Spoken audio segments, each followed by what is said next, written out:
There's so many reasons why we need to attend to gender when we think about climate change, and I guess I could collect them around a couple of themes. And one is the question of vulnerability versus strengths. Women have vulnerabilities that I would say are greater than men's and certainly are different than men's when it comes to climate change issues.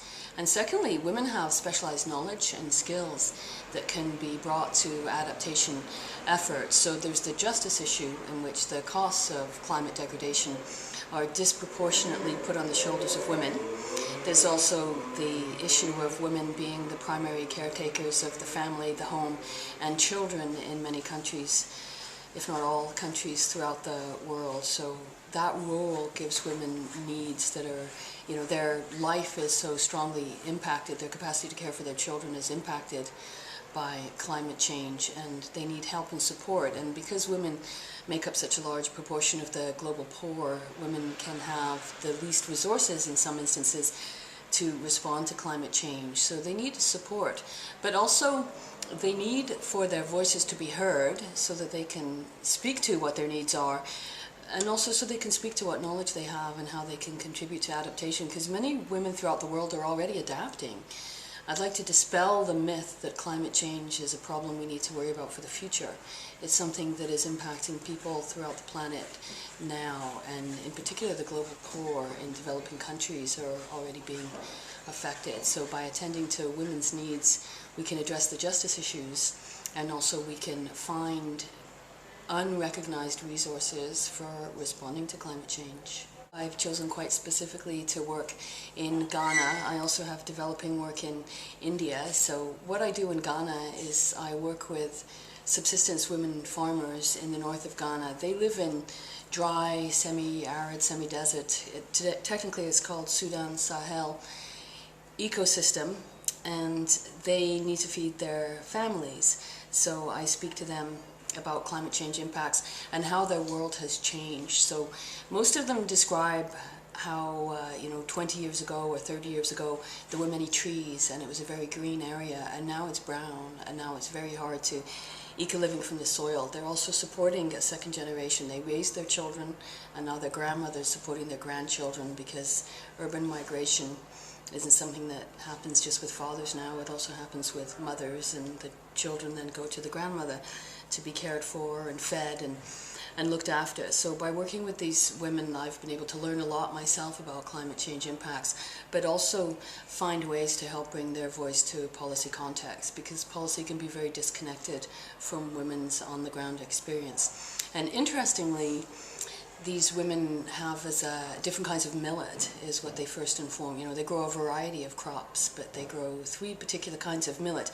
And many Adivasi farming communities in India are looking at how they can return to growing crops that are more nutritious, and one of the crops that they're interested in going back to developing is millet. So I'm now able to connect up communities of women and men farmers in India with the communities in Ghana, because the Indian communities have lost the expertise when it comes to dealing with millet. The knowledge has been lost, as is often the case with traditional knowledge. It gets lost very quickly in a generation. So it's been nice to be able to make that connection, and to think that the experience of marginally literate women who, for the most part, the women I work with don't speak either of Ghana's official languages, so their voices are silenced in many ways, and to be able to put their voice in contact or in connection with voices in India is a heartening, I guess is the word I'm looking for, because sometimes I find it's really hard to hang on to hope in the context of devastation that we are seeing around us in many parts of the world. So it's a moment of hope to be able to see these voices put together.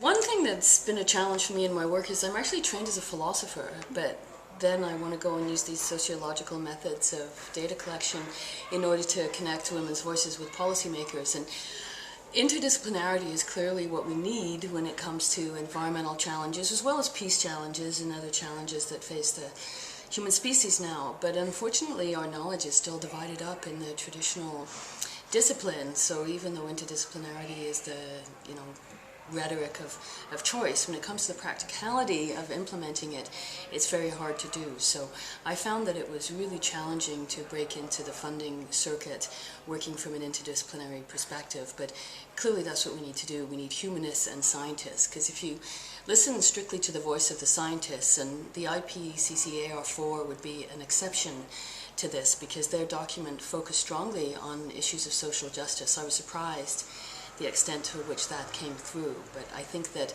by working as a philosopher, using sociological methods and working in conjunction with scientists, we can get past the idea that climate change is just a technical issue that can be solved just by technical responses, and understand how the social justice issues are deeply entangled and at the very heart. Climate justice is central to addressing climate change. One of the steps that it would be good to take, and that I see as being very constructive, is the kind of meeting that we have now. It's a meeting of women but also men. It's women who come from, I think they said, 47 countries, and we are able to pool our resources and pool our knowledge, because the first thing we need to do is raise awareness and come up with concrete strategies. And clearly we know that gender has to be on the agenda at the UN FCCC talks at the Durban and the COP17 that's coming up. But within that, I think we can make some very concrete recommendations. In the same way that we do environmental impact assessments, we could do gender impact assessments of projects, and I think that they should be built into development projects already. And also we can argue for gender budgets. If there's a proposal or a project, there should be a budget in there to assess gender needs and to look at impacts on gender. So it's about consciousness raising and spreading information so that we can all understand how important gender is to addressing both mitigation and adaptation when it comes to climate change. But also let's get gender addressed in the concrete proposals that come out of these talks.